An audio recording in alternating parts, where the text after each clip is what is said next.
Mes chers frères et sœurs, aujourd'hui, Jésus se présente à nous comme le bon pasteur. Mais nous devons bien comprendre cette image. Lorsque nous entendons parler d'un pasteur et de brebis, nous imaginons peut-être une scène paisible, un champ verdoyant, un troupeau au repos, tout dans la paix.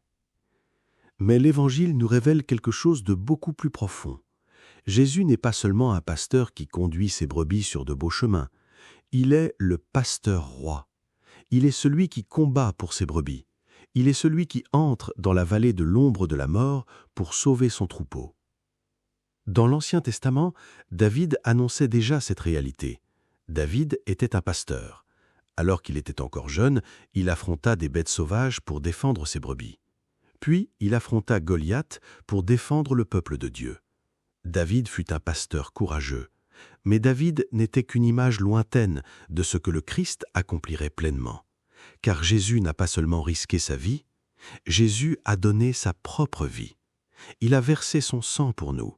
Il a affronté le péché, la mort et le démon, et il a vaincu. C'est pourquoi, lorsque Jésus dit qu'il est le bon pasteur, il nous dit « Je t'aime tellement que j'ai donné ma vie pour toi ». Voilà l'amour du Christ, un amour qui n'abandonne jamais, un amour qui ne fuit pas, un amour qui entre dans nos ténèbres pour nous en sortir.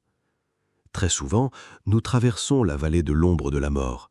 Nous passons par des souffrances, des tentations, des chutes, des peurs, des péchés et des angoisses.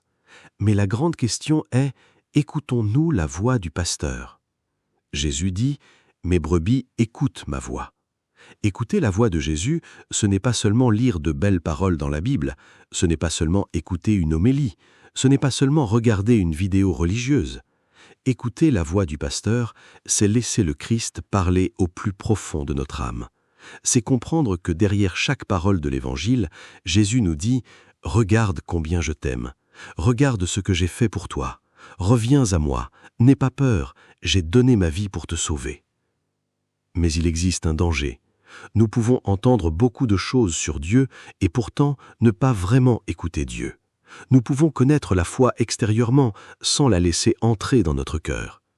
C'est pourquoi aujourd'hui, Jésus nous appelle à donner une réponse. Devant le bon pasteur, nous ne pouvons pas rester indifférents. Il a donné sa vie pour nous. Il a vaincu la mort pour nous. Il nous a ouvert les portes du paradis. Et maintenant, il demande à notre cœur « Veux-tu me suivre? Veux-tu écouter ma voix? Veux-tu me faire confiance ?» Mes frères et sœurs, la brebis qui s'éloigne du pasteur se perd, mais la brebis qui écoute sa voix trouve la vie, la protection et le salut. Aujourd'hui, prie. Regarde le Christ crucifié, vois le bon pasteur avec le bâton de la croix, vois le roi victorieux qui est ressuscité pour nous conduire au ciel. Et dis-lui, « Seigneur Jésus, je veux entendre ta voix, je veux te suivre, je veux appartenir à ton troupeau. » Que le Christ, notre bon pasteur, conduise notre vie, guérisse nos blessures et nous mène au bonheur éternel. Au nom du Père, du Fils et du Saint-Esprit. Amen.